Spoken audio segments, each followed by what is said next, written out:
You're listening to the 4-Phase Cycle Podcast with your hosts, Dr. Alex and Megan of ZESTY Ginger.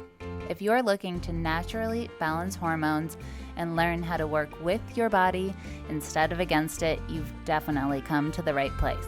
As a duo of an integrative MD and a functional diagnostic nutrition practitioner and best friends, we use the 4 phases of the female cycle in combination with functional lab work and mindset practices to transform the lives of the women we work with.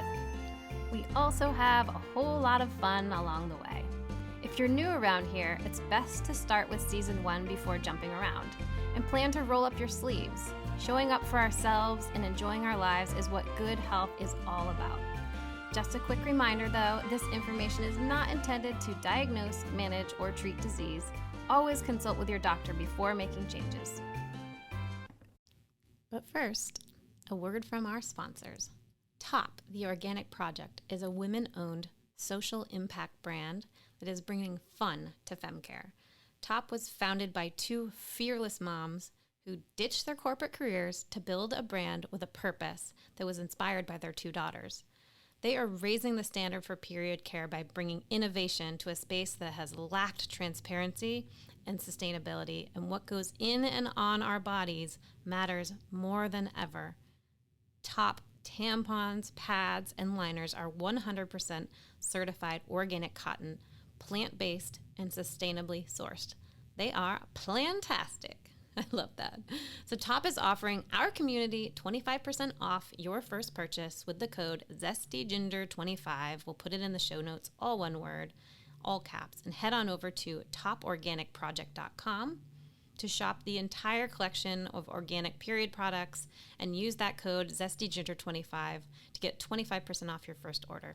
You can also find them at Amazon, Fresh Time, Wegmans, Fresh Market, and coming soon to Sprouts and Target.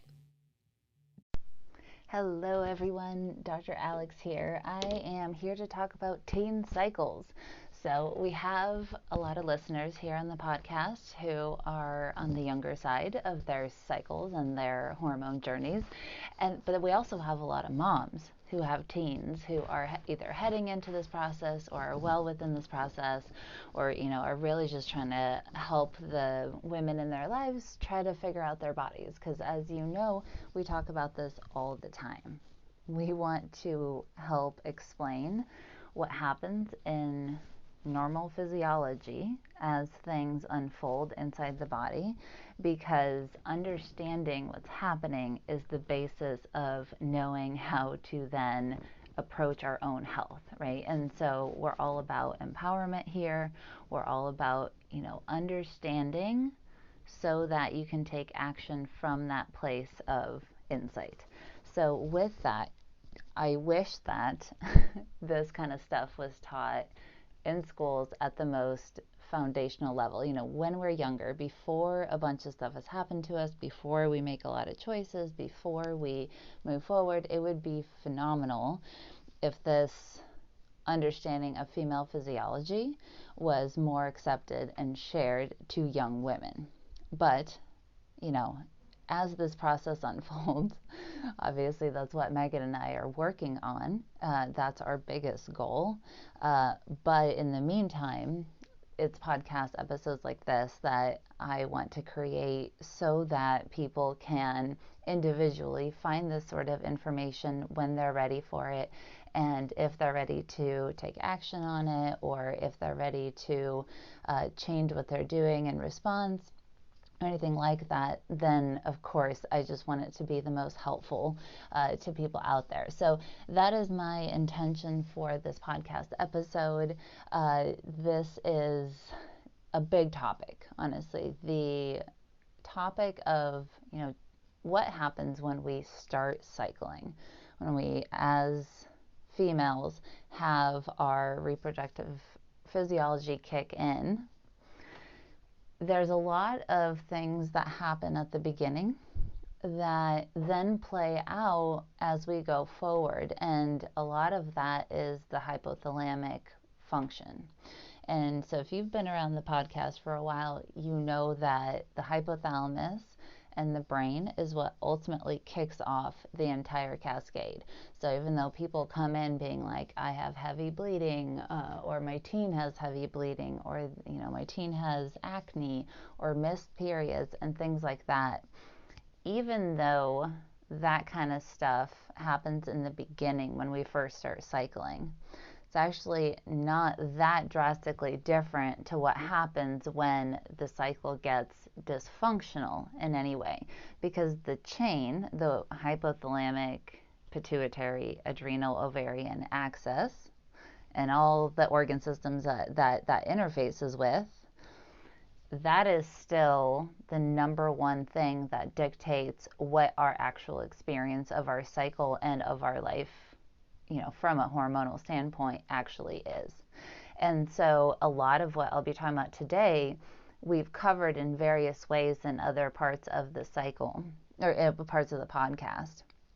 But today I'm going to focus in on what are the most common things that happen with teens then as a consequence of this, organs, combination of organ systems that are listening and interplaying with one another, and how that can set up our symptoms. Now, if you are not a teen or don't have teens, this is still going to be actually relevant for you, because like I said, this is not different. The teens don't have a different problem per se when they have, it's one and the same, but their presentation is slightly different, and therefore there are things that are considered more normal in the process that once it's up and running, well, it can show up as dysfunction that's not considered normal anymore. But that being said, when we understand how the body makes these decisions and how it all works together, then as adults, it's easier to understand the things that happen to us as well. So, no matter who you are, I think this is an applicable podcast. But of course, if you are a teenager or have teens or are getting ready to have teens, and, our fortitude goes out to you. No, just kidding. Depends on the teen probably. But this is going to be a podcast episode that I think is going to be really enlightening for people.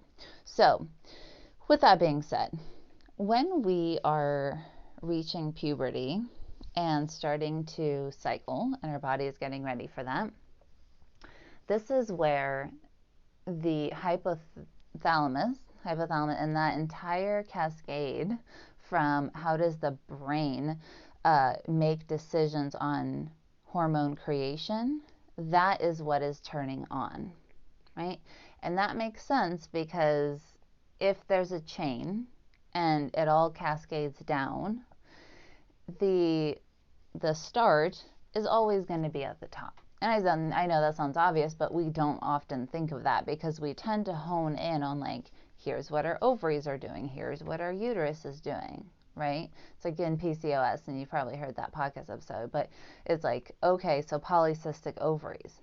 Why are they even set up to be polycystic in the first place, right? It's one thing to say that's the response they're having, and we can say, okay, well, if my ovaries are doing that, then I'm going to do XYZ as a result. Sure, that's fine, but in the way that Megan and I think about things, we're always going back to, well, what was the information sent to the ovaries that created that scenario to begin with, right? So this is root cause thinking, not end result thinking.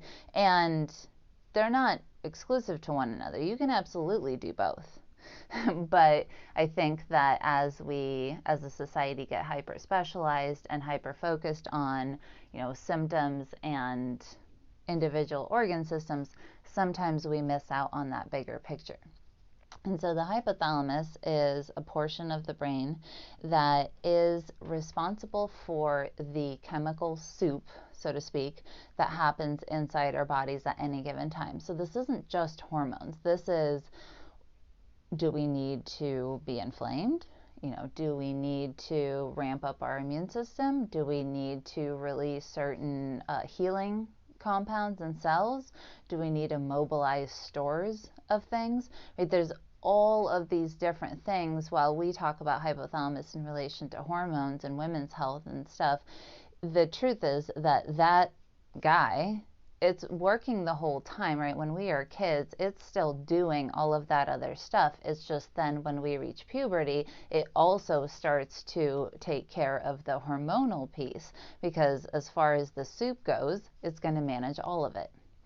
And that is why the hypothalamus, figuring out that process and starting to effectively communicate down to the hormone producing organs, is essentially part of what sets up a lot of the common problems that happens in teens and the things that we experience or you're seeing someone else experience as a teenager. And so what happens is that in the beginning, the hypothalamus isn't super effective at always sending out that signal. If you kind of think about it, it's learning to do a new function, and it's responding to a million, like an actual millions. I'm not just saying that like in hyperbole. There's a million different pieces of information that our brain is gathering at any given time. Now it's filtering out a bunch of it from our conscious mind, right? And so we're not aware of single thing that happens, but our brain certainly is, and it's picking up all of that information. This is why I'm going to talk about inflammation and stress and detoxification and all of that stuff at the end of this podcast episode. But what really happens is that the hypothalamus is, I always think of it as the general at the helm of the ship when it comes to expressing what needs to happen, right? So at first, it needs to gather all of the information so that it can come to a conclusion. As it starts to do that, there are times where it's going to send out certain signals. There are times where it's going to send out other signals. Now, that happens in our adult life too, right? This is no different than there's more stress, there starts the pandemic, there's social injustice, there's a lot of things that we're dealing with, and all of a sudden our cycle shifts a little bit. It's the same as the hypothalamus. It's just that in adults, generally speaking, the hypothalamus has learned that rhythm, and so it keeps us in the rhythm with fluctuations, of course, but it keeps us in that rhythm as best that it's going to do that, right? The ball has gotten rolling, and so the stuff is just happening as a natural extension of that. In teens, that process hasn't yet been established quite as in the grooves as in an adult by design, right? This is just it getting started.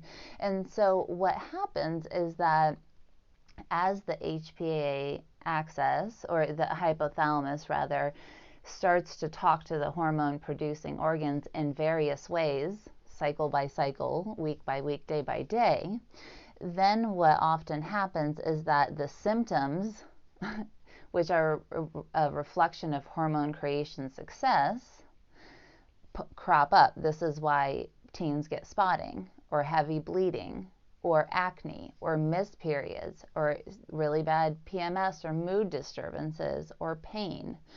All of these things, like we've talked about in other episodes of the podcast, all of the symptoms are a reflection of the setup that happened, right?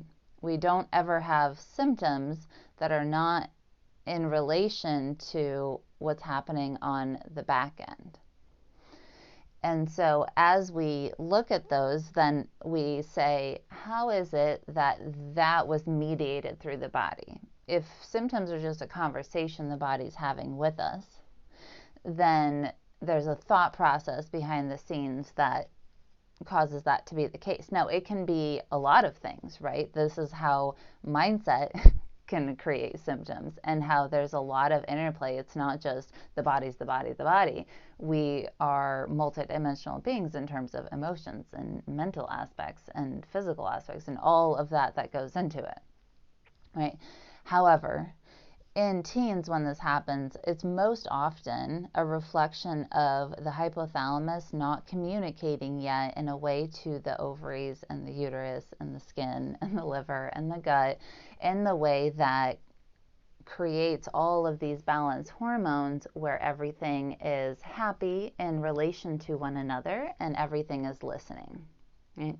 So, for example, why does spotting or PMS or mood disturbances or missed periods or acne happen? For a lot of young women, what it comes down to is ovulation success. So if you've listened to season 5, episode 1, the estrogen and progesterone story, then you'll know what I'm talking about already. If not, please go back and listen to that, because that is the crux of a lot of this stuff, right? So there is a natural flow of estrogen and progesterone throughout the cycle. And you can even just Google menstrual cycle chart or graph, and it will literally show you at any given point, what is the estrogen supposed to be doing? What is the progesterone supposed to be doing? What are their normal ratios to one another? And then how does that have implication on what happens at the ovaries and the uterus? So there's big graphs you can find on Google that essentially correlate all of it in time, exactly everything that should be happening in a normal cycle. All symptoms that we experience, and this is in teens or adults, are a deviation from that graph. That is why companies like the Dutch test have the cycle mapping, where they literally overlay the normal cycle and then what your cycle looked like over it in comparison. The deal is, if any of you have ever heard me talk about this, is that you can actually get the entire cycle map based on just a snapshot in the second half of the cycle, which is why Megan and I have our ladies run the test between days 19 and 22-ish. Obviously it depends on the cycle, but that's kind of the standard. Or another way to do it is 5 to 7 days after either attempted or successful ovulation. And so with that, it all comes down to, how are we deviating from normal?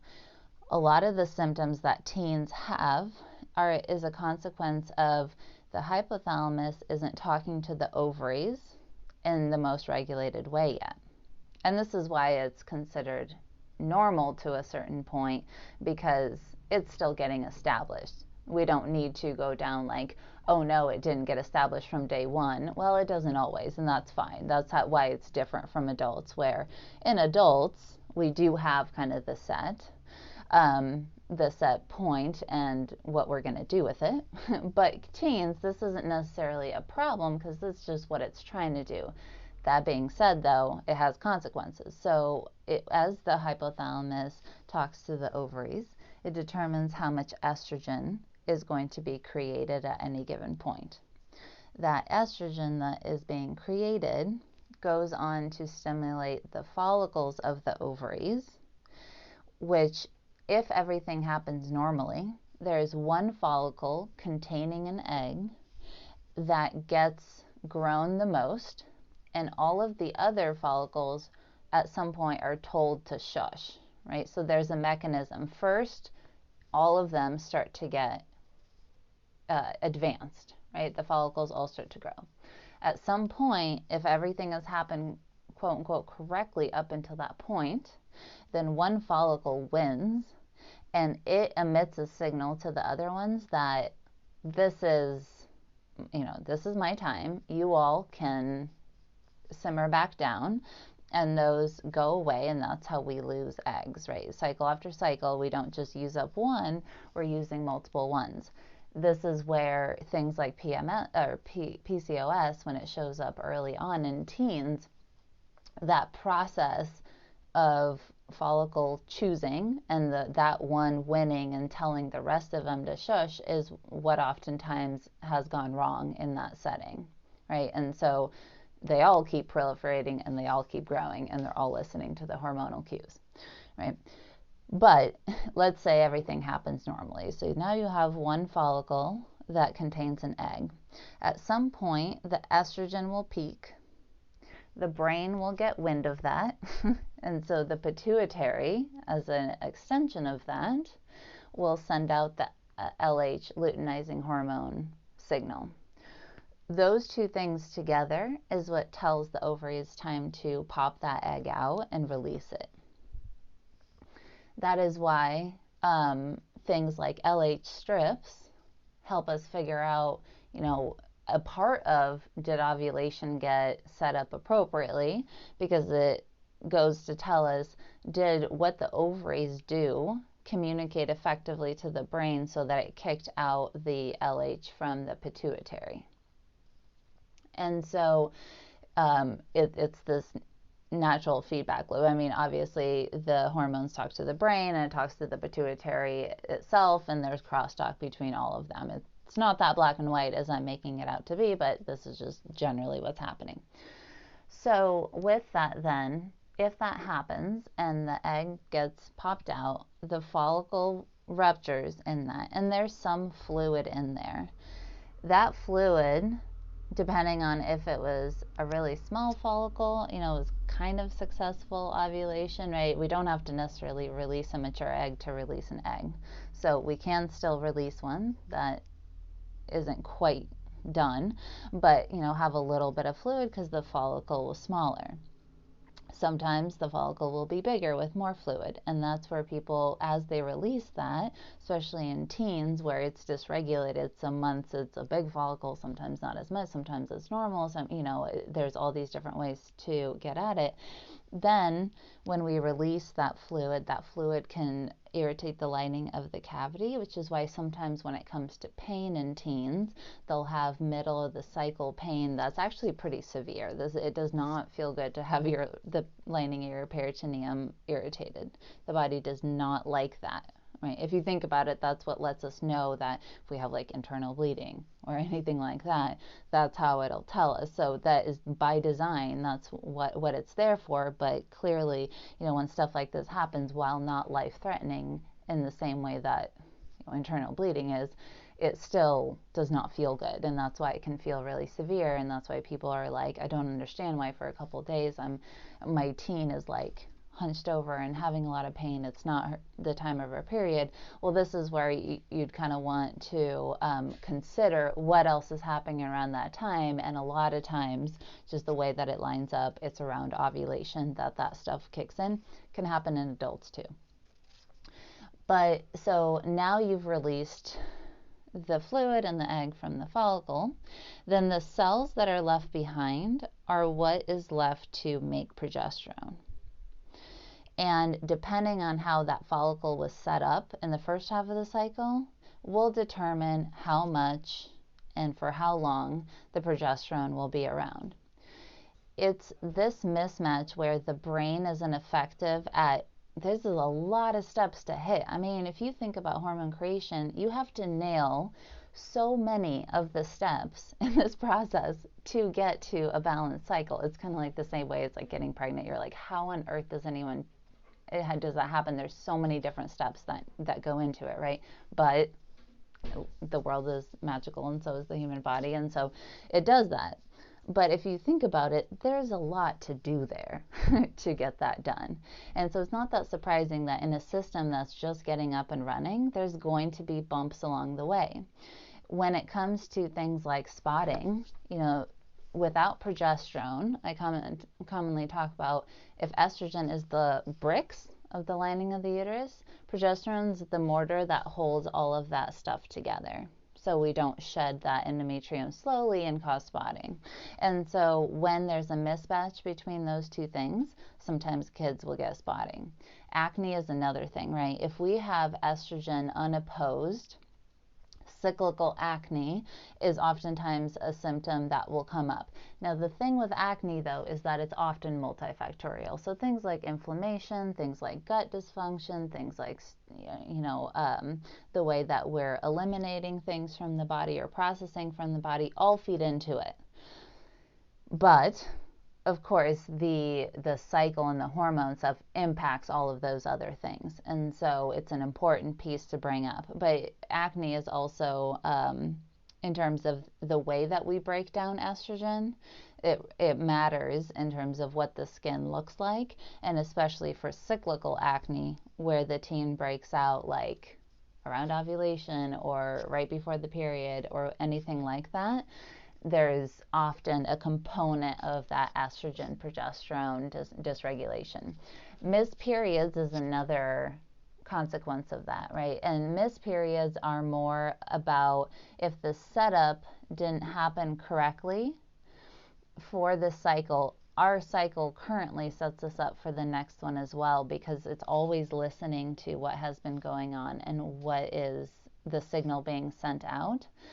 So sometimes when the hypothalamus is signaling for things and hormones don't get created completely successfully, then that goes on to impact the next cycle as well.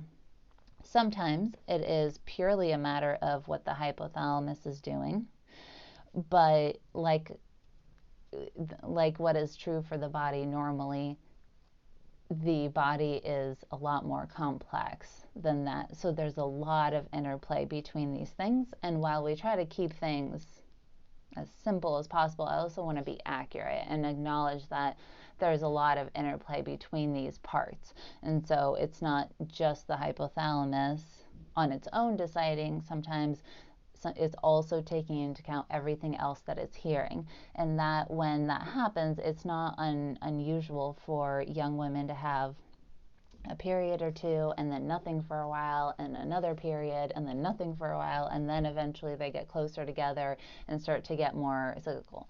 Some women seem to do that faster, some women seem to do that slower.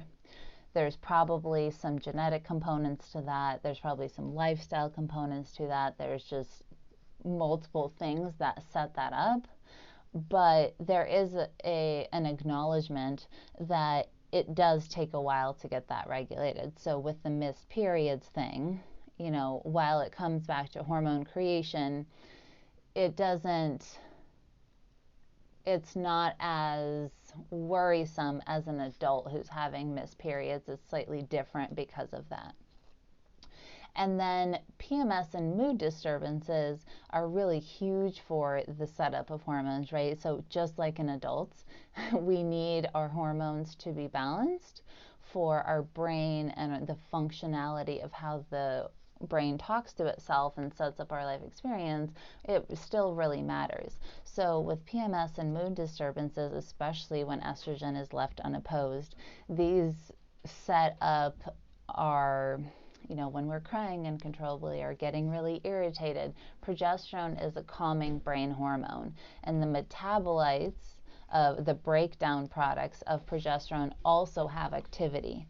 And so with that, the mood disturbances in a teen who's already prone to have mood disturbances just because, you know, being a teen is hard, then it can really seem very intense and can be really ramped up. And that's why I think parents and people who are raising teens sometimes have such a hard time with that, is because there's a lot going on. Plus, chemically on the inside, you know, if the hypothalamus isn't setting up that soup correctly, of course we're going to have the meltdowns, the irritation, the mood swings.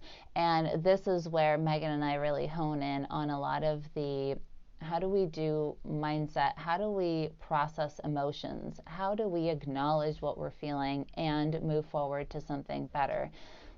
It starts, you know, if we can start that early on, that kind of stuff gives us the tools to not only deal with the PMS and the mood disturbances, but because our thoughts impact the functionality of our brain, it also has physical consequences and downstream manifestations of that. So in our mind, it's a 2-for-1 kind of thing, because not only then are we helping teens be more equipped with having difficult emotions and saying, I acknowledge you, you're here for a reason. What can I learn from this? How can I sit with this emotion, feel it, express it in a constructive way, right? But it's also the understanding that when there are things happening inside our bodies, this is like the HALT, right? Hungry, angry, lonely, tired. When we have difficult emotions and we ask ourselves, what has happened that is impacting this? Understanding the cycle is really empowering, because we no longer have to be scared of what is being set up, where we can acknowledge what is being set up and move forward with that. Now, pain is another thing. We talked about mid-cycle pain. Estrogen unopposed, if you lay down a bunch of bricks in the uterus and you don't have that progesterone signal to really keep it all together, then we can have really clotty and crampy periods the whole time, because because you are now dealing with tissues physically. So when people have heavy cramping and clotting and bleeding, that is a natural extension of those other things. So you can really hear how it's the same common denominator, and I could do this for adults, and I have in other podcast episodes, is that they're always listening to this kind of thing, and so the symptoms are a reflection of that. But in teens, because it kind of happens anyways, that not every cycle is going to be perfect, then they're just especially prone to stuff like that.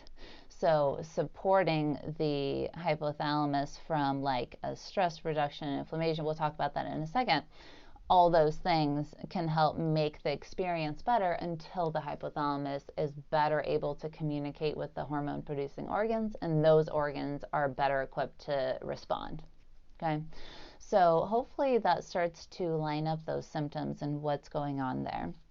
Now, inflammation and stress, to me, when it comes to teens, is one of the biggest things, because their brain is really sensitive, and so is adult brains, but they're listening to that stress response in the brain, the inflammatory signal, like how ramped up and safe are we, to then have the hypothalamus respond to that. So that's what it's listening for, right? That's what it's taking into account.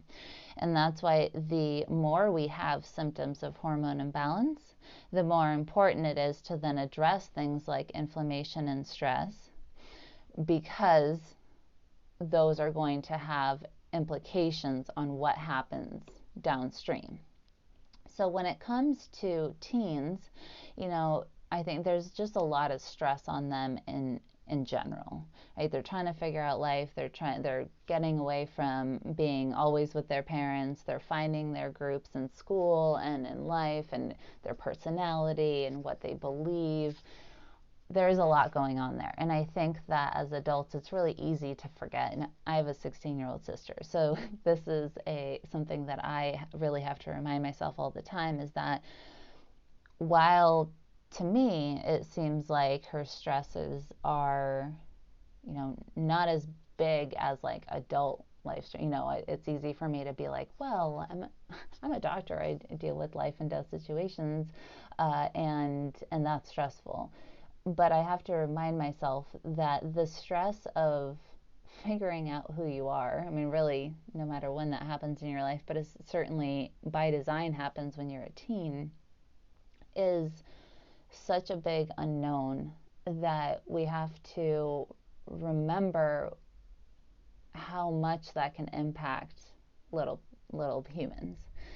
And I think that as the basis for that, then I remind myself with my sister all the time that the stresses that I would place on her need to come in the context that would make sense to her brain, as a way for me to show up with love and compassion for the things that she has going on in her body as well. So, I'm very conscientious for how I approach, like if I want her to change something about food, or if I want her to, consider something about stressors. I try to focus on that empowerment and education piece as much as possible, so that the decision is a natural extension of her having an understanding and making decisions about it. Because it's one thing to slap on breathing exercises into an already stressful life, right? You can enforce stuff like that in young people because they have to listen to us. But it feels different in the body when we make empowered choices for ourselves from a place of understanding, rather than what someone has told us to do, right? And we can all relate to that in terms of like bosses or partners that are controlling what we're doing and stuff like that. And so with kids, it becomes a little bit more complex of a topic, because with adults, we can be like, well, for stress, here's all the things that you're going to mediate. Um, it's harder to, it becomes more, it's not harder, it becomes more tricky to express that to someone else who's just learning. And I think the best way that we can do that is to hone in on what is our understanding of their brain, and how do we mitigate some of these stressors and anxieties and things like that, rather than pass down more things to do, right? Because the stress response is, it's kind of two sides of the same coin. Adding something that's good and alleviating something that's a stressor, they both accomplish a similar thing as far as the brain is concerned. And so with this, we can have both. We can implement certain things, just like all of what we talk about with the parasympathetic system, all of that. You guys all know about that. But I just want to take the opportunity to remind that in teens, it is really important, but that's not the only, adding things is not the only way to do things. So just throwing that out there. And for inflammation, for me, for my sister, what I did was I added very gentle inflammatory support, like tart cherry in the cycle, right? Or sometimes she drinks ginger turmeric tea. I make it into like a golden milk kind of thing, and that's helpful, but I don't necessarily give her supplements for it. And the same is true for detoxification. So in adults, we talk about all sorts of liver support, lymphatic support, and stuff like that. While some of that is fair game, especially as kids get older and closer to adulthood, for kids, it's more for inflammation and detoxification about what's coming into the bucket, right? So with inflammation, if there's foods that are irritating, stressors that are kicking up inflammation, things that have not been addressed, that is most often the starting point, because they don't have as much stuff to process yet. They haven't gotten there. It's more about why is it being set up like that. And so addressing some of those root causes for why inflammation is happening, that is, our Megan and I's approach anyways. And then detoxification is the same thing. What is coming into the bucket in terms of chemicals in the environment? What is the lymphatic system, the liver, the kidneys, lungs, what are they being asked to address and process? Which is different, though related to actually helping them process that. Because when we have a big backlog, oftentimes both are helpful. The younger we are, though, our body is still very capable, very resilient, more likely to process things on its own. So then addressing what's actually coming in is easier then, and also, you meddle with less stuff to really go at the root cause and say what's coming in, trusting that the body is going to process things the way that it does in their, beautiful little young bodies. Is just so, it's the perk of being a kid, right? And the perk of being a teen is that you have all these amazing, amazing reserves that change as adults. Now, that's not to say adults don't have very resilient bodies. We do, but it's a different thing than children. So these are, the things that we hone in on when it comes to teen cycles.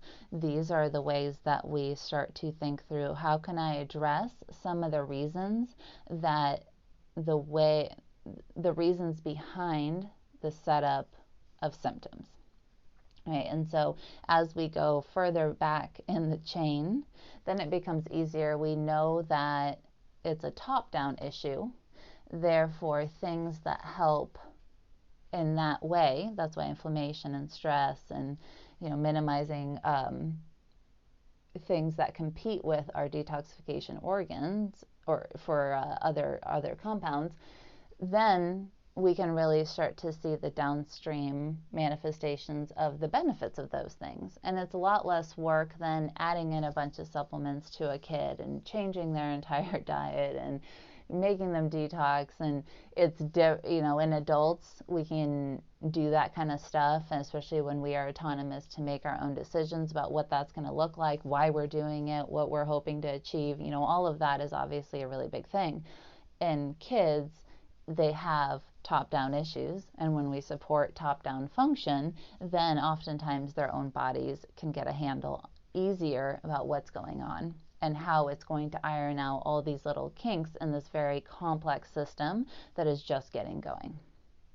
All right, my friends, I know this was kind of a dense one because there's a lot to cover here, but I hope that was helpful. I hope that you have a better understanding of why things happen to teens the way they do, and then how we can hone in on the easiest or what we can do with ease to help support them in a way that's not aggressive or overwhelming or stressful for everyone involved, because it's just as stressful being a mom of a teen as it is being a teen, right? So all of these things we take into account, and there's I see a lot of articles and stuff that are like, here's all the things that you need to add, and here's all the things, and that's cool. We love giving people options, but sometimes in scenarios we need to really also ask, like, what can we take away? How can we make it easier? What can we do that's going to be the biggest bang for our bucks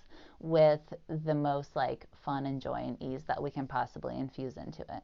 Right? And when it comes to kids, I think that becomes an even bigger thing, though I think the more Megan and I do this, we realize that it's also really big for adults, right? We see plenty of adults going on all these crazy elimination diets and doing all the things, and they're perfect, right? They're great at it, and they're miserable. And if someone can help us as teens understand that how we feel doing something also matters, not just what we do, but how we do it, then there's going to be a lot easier of a life experience in general from that, and it sets us up for more success as adults when we learn that as kids. I certainly didn't learn that, and I sure wish I did. Okay, that is it for this episode. Please, I want to hear about it, so please screenshot this and share on Instagram. Let me know what your thoughts are, what questions you have, and I can always do follow-up episodes as well to address Q&A, right? So just please screenshot this, ask away, and our team will help compile that. That way I can pop in here with another episode. Alrighty, I love you guys so much. Thanks for being here with me, and I'll talk to you soon. Thanks for coming out to hang with us on the podcast. It is our goal to transform the way women are treated in healthcare, and we need your help. We need your help to get the word out. We have a lofty goal of 1 million downloads, and we know that as this podcast grows, we're going to be able to reach more women, get more amazing speakers for you, and bring the most cutting-edge information. If you found these podcasts helpful, please take a moment to text 5 women you know the link to the series. We appreciate your help so much. Can't wait to see you next time.